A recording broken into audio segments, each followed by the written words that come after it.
All right, family, coming back on with part 7. And again, this is Joseph Atwill. He did a documentary along with others about actually creating a Messiah, the Messiah, and also he did a book. So here we go. Have no coherency. In other words, they are simply so far apart in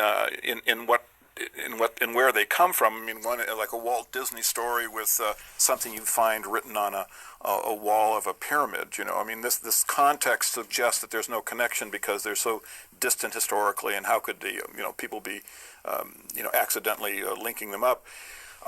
Or they're not coherent. They just one person in a million sees the metaphorical connection. Well, in the case of the parallels I show, the context is completely clear. I mean, Titus claimed that he was the Jewish Messiah. He flatly declared it. His official historian, actually wrote it out, just flatly states he is the Messiah.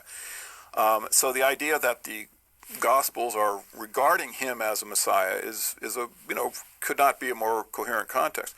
And then as far as coherency, I'll just give you an example. The one that Dr. Price was focused on when he used the expression parallelomania was the fishing for men.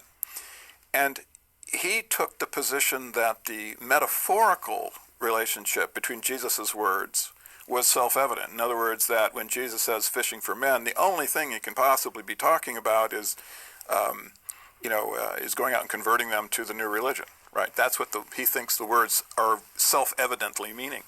Well, the fact is, my interpretation is the literal interpretation of the words. That what Jesus was actually referring to was literally fishing for men. You have to read the book to really understand how what that phrase means, but just the obvious way of interpreting the expression fishing for men is the way that I interpret it. The genius, part of the genius of the authors of the Gospels was that they were able to hide the truth in plain sight.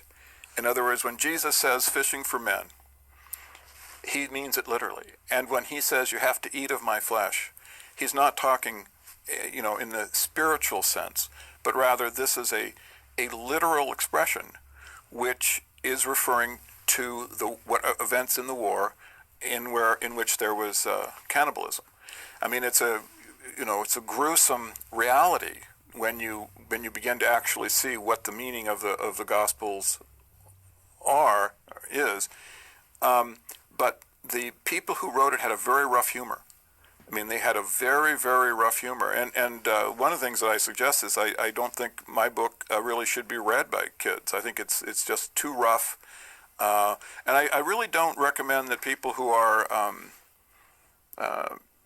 Christians and the faith is something that they experience in a positive way. I have no agenda as far as getting my book into these people's hands. I think if you're really interested in the origins of Christianity, if anti-Semitism is important to you, if you want to understand how anti-Semitism came about, or if you just are someone who really wants the truth and are uncertain of it, then I think the book has a tremendous amount to offer to you. But other than that, the humor is very rough, and you should handle the information carefully. Well, I thank you very much for all this information. Thank you. There's maybe even more information than we may want to know, because it's nice to think about. Christianity is wonderful. It's poetic. It's beautiful literature.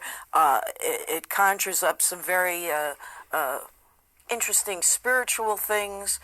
But when we realize that it's entirely meant to destroy Judaism and the Jews, then it's kind of frightening. And when I think about piecing together a lot of characters who have passed and putting them together to make another character, it's kind of like creating a Frankenstein. In a way, and it in my opinion, it was a monster that got loose. I think that it's unlikely the authors of the Gospels would have envisioned it having, as long-standing a run as the dominant religion of Western civilization. The problem is, of course, that Christianity became, part of the method by which the ruling class was able to maintain power. And so once the feudal system, was put in place, it was going to be very difficult to have Christianity budge. But, this is just the circumstance we find ourselves in. And all I can say is that it would be a tragic event if there were anti-Semitic episodes that could have been prevented with, the dissemination of this information. And it would also, to my mind, be tragic if there were individuals who would have lived their life differently, as far as, their religious perspective, if they had this information. I just, I really believe that we're, this is a fragile condition we find ourselves in, obviously, here on the planet. And we just need all the good information we can get, all the honest, real information we can get to think clearly. And I think we will think more clearly if we understand the truth about Christianity than we would have otherwise. Well, thank you very much. I really appreciate the fact that you've given me another interview, and I hope everybody will, do some research on this, and don't just take anyone's word for it. Do some research on this and look into this yourself. And I thank everybody for tuning in to Rod Efemet, Pursuer of Truth, and we are exploring the roots of anti-Semitism. I'm so glad that you... Okay, family, so as you see here, this is actually something that I took out of one of the videos he did.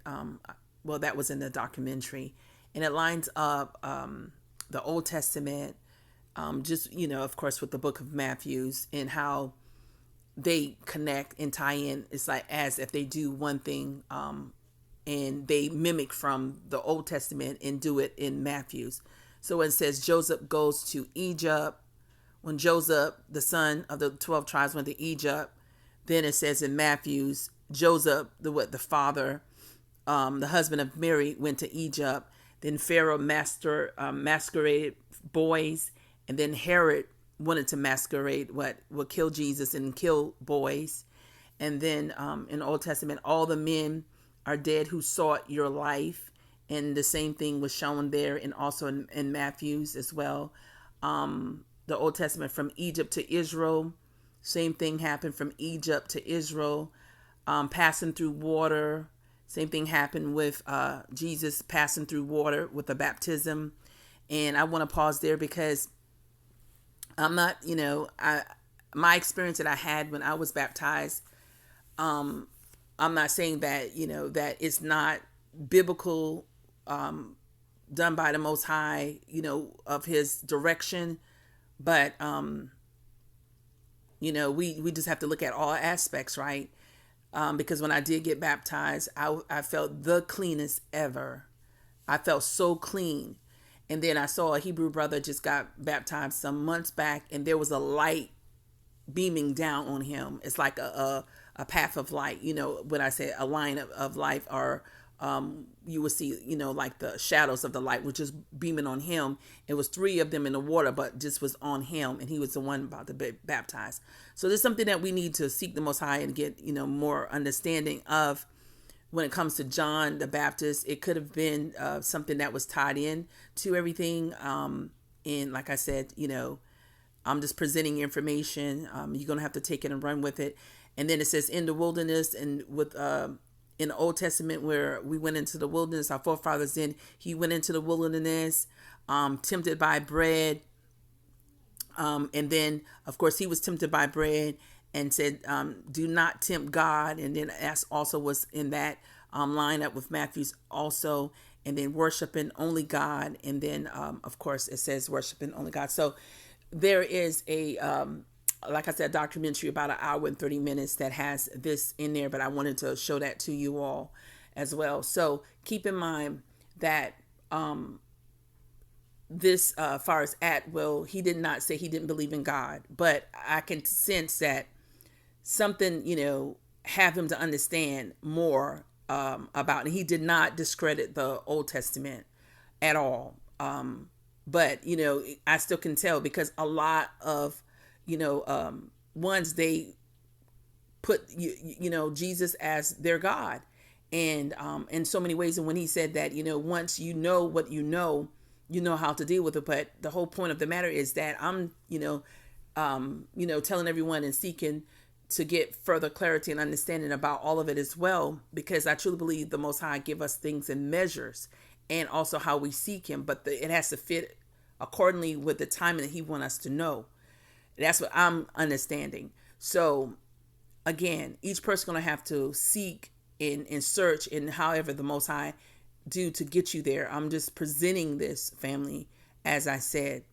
Again, he did not mention of the Old Testament by discrediting it, but he, in the New Testament, the Gospels, we must keep that in mind. So the other books from about Revelations and so forth and so forth. When it comes to the book of Romans, I had said that was kind of suspect. Not well, in so many ways, a lot of contradiction is there.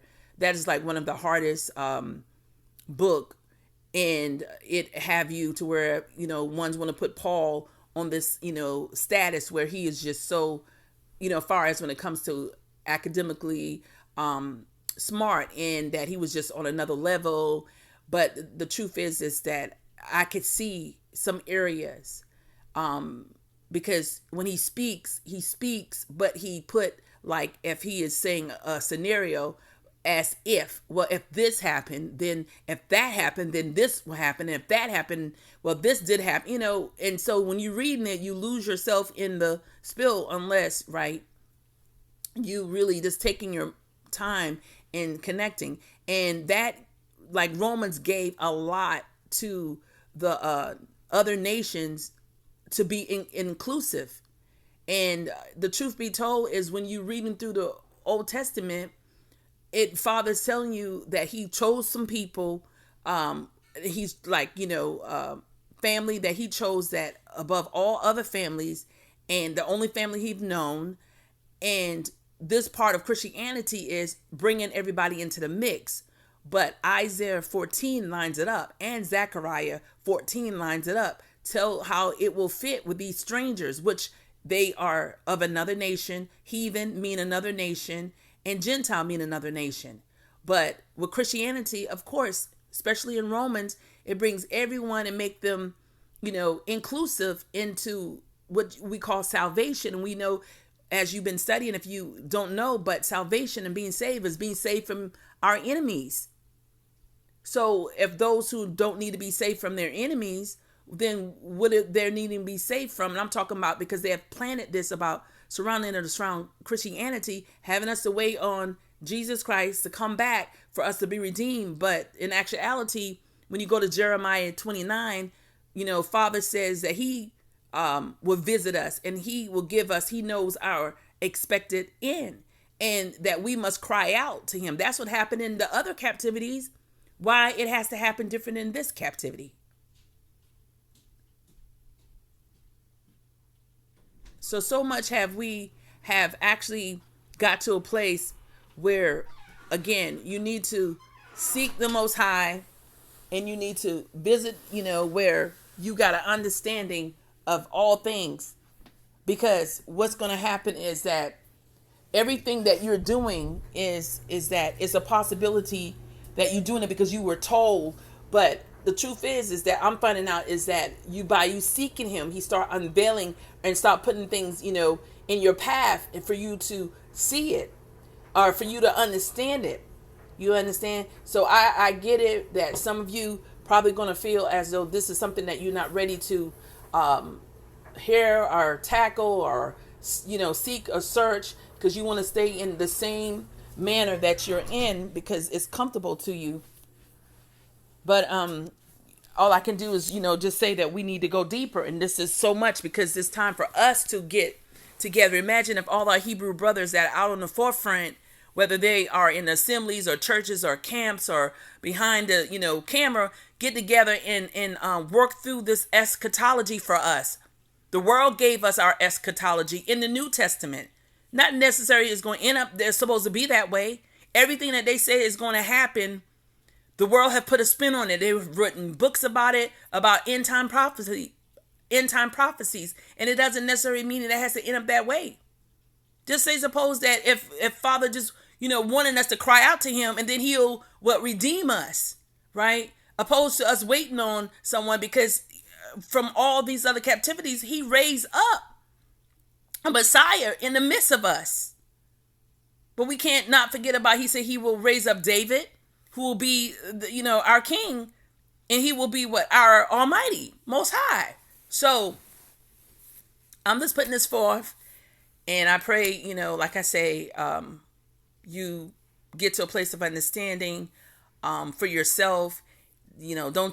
That's why I don't take it, from me directly in the sense of, or you got to, listen to me when I'm just presenting, and the way I'm coming is, I'm not out there, pointing out fingers and telling us, hey, you an idolater, you an idolater. No, I'm coming in a way to say, look at it from this angle and see it, because we can't not trust these wicked people. The same people that was ruling then 2,000 years ago, they are still ruling today. Back when Rome invaded the promised land, Edom, Rome, they're the same people.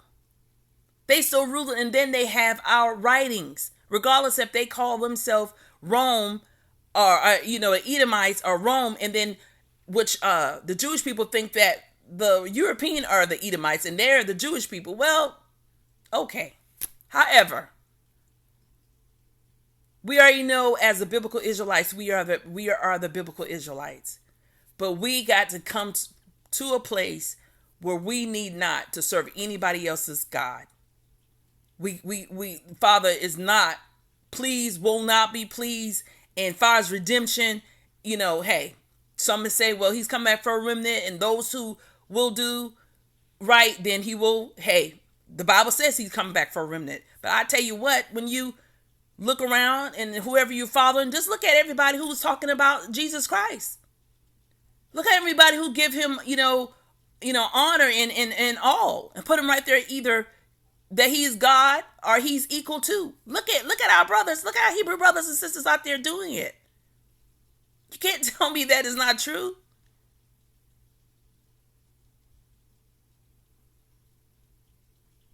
That's all I have, family. I pray that you all have received something from this, and I'll be back on with another video as the Most High leads me to. Have a great rest of your day. Shalom.